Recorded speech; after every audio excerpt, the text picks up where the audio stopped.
நண்பர்களே, இன்று நாம் இந்திய வரலாற்றில் சிங்கமாக விளங்கிய வீரமன்னன் சத்ரபதி சிவாஜி மகாராஜாவின் வாழ்க்கை பயணத்தை கேட்கப் போகிறோம். சிறு வயது கனவுகளிலிருந்து பேரரசு உருவாக்கம் வரை அற்புதமான ஒரு பயணம் இது.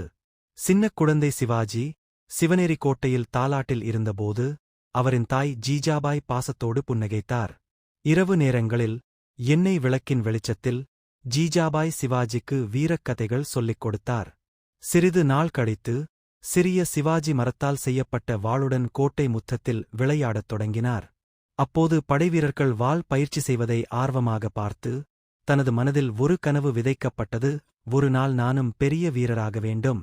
இளவயதில் அவர் சிவனேரி கோட்டைச் சுவரில் நின்று தொலைவில் பசுமை மலைகளைப் பார்த்தார். அந்தக் கணத்தில் அவரின் மனம் எதிர்காலத்தைக் கனவு கண்டது. சிவாஜி பக்தியுடன் பவானி அம்மன் கோவிலில் பிரார்த்தனை செய்தார். அந்தப் பிரார்த்தனையே அவரது வாழ்க்கைக்கு திசை காட்டியது.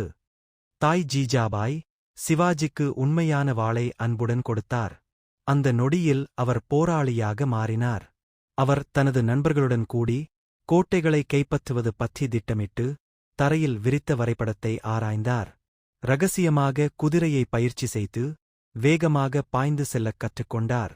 சிறிய மலைக்கோட்டையின் மேல் கேசரி கொடியை உயர்த்தியபோது அவர் மனதில் இந்த மண் சுதந்திரமாக வேண்டும் என்ற உறுதி வேரூன்றியது. ஒரு இரவு தீப்பந்தங்களை ஏந்திய சிறிய படையுடன் சிவாஜி ஒரு கோட்டையைத் தாக்கினார். மராத்திய வீரர்கள் கயிறுகளுடன் அமைதியாக பாறைச் சுவர்களில் ஏறினர். சில மணி நேரத்தில் கோட்டை கைப்பற்றப்பட்டது. சிவாஜி புன்னகையுடன் உள்ளே நுழைந்தார். அந்த வெற்றி கிராம மக்களின் இதயத்திலும் ஒலித்தது. மலர்களால் அவரை வரவேற்றனர். அவர் தனது வீரர்களுடன் அமர்ந்து அடுத்த திட்டத்தை வகுத்தார். சிவாஜி காட்டுக்குள் எதிரிகளை திடீரென தாக்கினார். வாள் உயர்த்தியபடி வீரர்களை வழிநடத்தினார். காலை சூரிய உதயத்தில் குதிரை வீரர்கள் மலைப்பாதையில் பாய்ந்தனர். மராத்தியர்கள் முகலாயர் வண்டிச் செலுத்தலை திடீரெனத் தாக்கினர். குன்றின் மேல் நின்ற சிவாஜி கீழே எதிரி முகாமை கவனித்தார். பள்ளத்தாக்கில் போர்க் புகை எழுந்தது.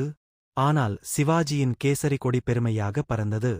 ஒருநாள் சிவாஜி அமைதியாக அப்துல் கானின் கூடாரத்துக்குள் நுழைந்தார். கையில் மறைத்திருந்த கத்தி. திடீரென அப்துல் கான் தாக்கினார்.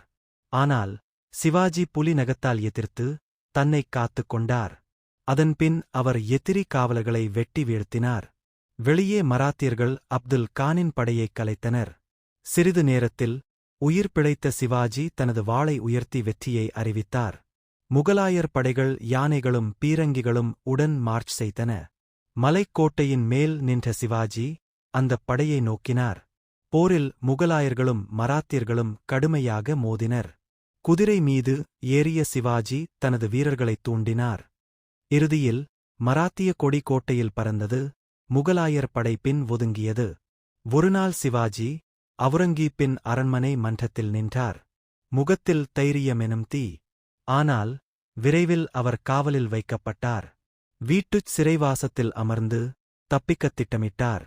பெரிய காய்கறி கூடைகளில் மறைந்து அவர் ரகசியமாக வண்டியில் ஏற்றப்பட்டார்.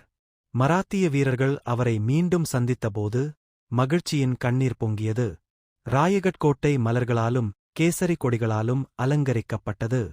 பொன் ஆடையுடன் சிவாஜி சிம்மாசனத்தை நோக்கி நடந்தார். பூஜாரிகள் மந்திரம் ஜபிக்க யாகம் நடைபெற்றது. சிவாஜி சிம்மாசனத்தில் அமர்ந்தார். அவரது தலையில் கிரீடம் சூடப்பட்டது. மக்கள் தாளம், நடனம், மலர் மழையுடன் கொண்டாடினர். அன்று அவர் சத்ரபதி சிவாஜி மகாராஜா ஆனார். சிவாஜி தனது வீரர்களை நோக்கி வாளை உயர்த்தி உரையாற்றினார். விவசாயிகளும் கிராம மக்களும் ஆசிர்வதித்தனர். சூரியன் மறையும் நேரத்தில் குதிரை மீது படையை வழிநடத்தியார்.